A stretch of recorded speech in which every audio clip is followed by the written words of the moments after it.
Hey Shri Krishna. This is part 2 of Purvashadha Nakshatra. All right. So, one, I wanted to clarify, just to be clear, that the Saptarishi associated with Purvashadha is Pulaha. Om Pulahaya Namaha. Pulaha.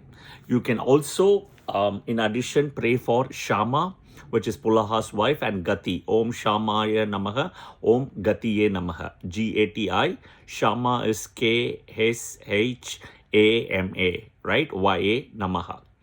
Now, there is also a famous temple for Pulaha in Varanasi called the Pulaheshwar Linga in Varanasi.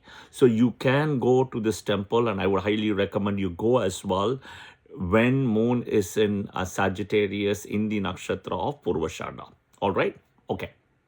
Now coming back, the other thing I wanted to add on to the past points I mentioned is Brahma's Manastha Putras are the Saptarishis, okay?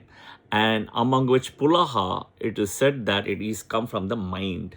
So these people, especially when I say these people, moon in Purvashadha Nakshatra, right? Moon in Purvashadha, and moon is also the mind. They need to be very careful with the mind. So what that means is they cannot take overnight decisions. They cannot take impulse decisions, right? I'm not talking about small purchases or anything. We're talking about life-changing decisions, right?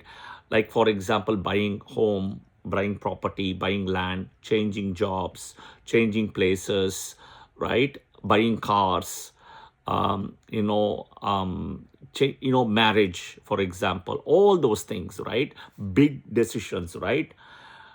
Do not do overnight decisions. I would always say, let the thought process sink in inside, and also in a way that, once the thought process sink in, take your time, do the pros and cons, right? Do the pros and cons, and then take a decision, take your time, right? Now, this is something very important because, one, Purvashadha Nakshatra people are kind of known for taking impulse decisions, okay? And I can tell you, all the impulse decisions you take, right, 10 out of 10 will backfire, okay? Will backfire. The decisions which you take over a period of time, with letting the thought process sink in, and then doing the pros and cons and weighing it out, and then subjective objective methodology, paralysis analysis, all those things, right? That is where you will see success, okay? I would also tell you, work around the number 3, okay? Now, do understand the strength of a Purvashadha Nakshatra is courage. Okay, they're very determined, very resilient, very humble, polite. Okay, can be patient, but sometimes can be impulsive. And they are very good, influential people. They are also very good in sales. Okay, now the one important thing I will tell you is, do not do false promises, do not do false commitments, do not get into something which is impractical, right? You cannot achieve it, right? Do not go into that, right? So take your time. Again, be pragmatic. That's very important, right? Anything impulsive will backfire.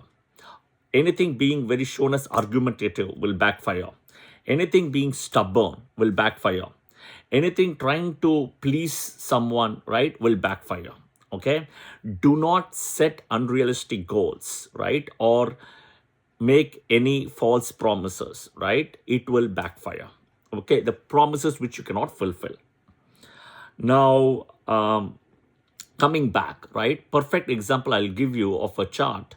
Libra ascendant, and moon is in Purvashadha Nakshatra, in conjunct with Jupiter and Ketu, and in Sagittarius, and in the 9th house Gemini there is Rahu, and 10th house there is Cancer, which is Cancer, there is Saturn, right? This is Hitler of Adolf Hitler, right? Number 1, he went the adharmic way, right? Number 2, he had high expectations, right? He was very unrealistic, right? Impractical, right? And the most important is the adharmic way, because both the Guru's energy are aligning in the Rashi of Sagittarius, in the Nakshatra of Purvashadha, right? Which is The Jupiter is the Rashi Lord, Venus is the Nakshatra Lord. Now, two other Nakshatra Venus has, right, which is in Bharani and which is in Mesha Rashi, and then the one in Pura Falguni in Simha Rashi, okay? But the Lordship is Mars in one case and Sun, but this is Jupiter, right? And this is a dharmic house. No planet gets exalted, no planet gets debilitated here. Technically, all the benefic planets does extremely well in the Dharma house, including Moon with strength, Mercury, Jupiter, Venus, right? All of them, right? It's a beautiful Rashi, but it's also a war zone to protect the Dharma. That is why if you see there is a centaur with an archer kind of a thing ready for the war, and that arrow will be pointed towards Gemini, okay? Now, coming back, right? So Hitler, as I explained, something to think about, right? Had he not gone the adharmic way, different ball game, right? He would have been more successful, right? Now, also, he was very impractical. He set very high expectations and stuff which he couldn't accept, and he just fell up. Everything fell apart for him, okay? So he's got Moon in Purvashadha and as a Libra ascendant, all right? Now, also interesting, as I explained earlier, that Pulaha Rishi comes from the mind of the Brahma, right? Now, if you look at the animal associated with Purvashadha, okay, it's a male monkey, okay? The monkey energy is in two nakshatras. One is in Purvashadha, which is a male monkey, and the other one is Shravana Nakshatra, okay, which is a female monkey. So we'll cover Shravana Nakshatra in the next couple of days or so, right? Hopefully, keeping fingers crossed. But this is a male monkey. So think of the monkey, right? Always active, always on the move, always trying to do something. It doesn't sit in a place so easily, right? So this is something, Purvashadha Nakshatra should know how to harness this energy, knowing that the animal associated with this nakshatra is monkey, right? Pray to Hanuman. Hanuman is also associated with Maruti, right? So Hanuman is very good in a way as well because of the energy of the monkey, right? So and this is nothing wrong, right? Human brain is like a monkey, but you want to tame it to become like a monk, right? That is where one actually excels, right, in wisdom, okay? So this is something you need to be very thoughtful about as Moon in Purvashadha Nakshatra. All right. I hope this was helpful. We will continue with the next nakshatra, the twin pair of Purvashadha, Uttarashadha. Right. See, the thing is, all nakshatras are good. Right. All the 27 nakshatras. It is not about, this nakshatra is bad, this nakshatra is good, etc.